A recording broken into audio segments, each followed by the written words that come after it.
पापा हो राजी स पापा धन रौरा बनी जी कहिया कि हरदी स चले रौरा बनी जी कहिया कि हरदी स चले रौरा बनी जी भैया हो गौरव भैया धन रौरा बनी जी धन रौरा बनी जी कवन बन के बसावा कटले रौरा बनी जी कवन बन के बसावा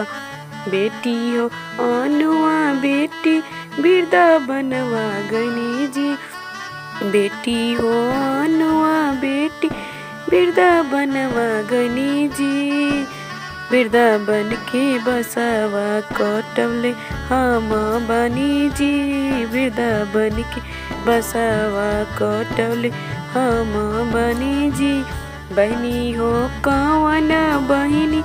बिरदा बन गनी जी बिरदा बन गनी जी बिरदा बन के बसावा गौड़ले हम बनी जी बिरदा बन के बसावा गौड़ले हम बनी जी पापा हो राजी स पापा धन रौरा बनी जी धन रौरा बनी जी कहिया कि हरदी स चले रौरा बनी जी कहिया कि हरदी स चले रौरा बनी जी।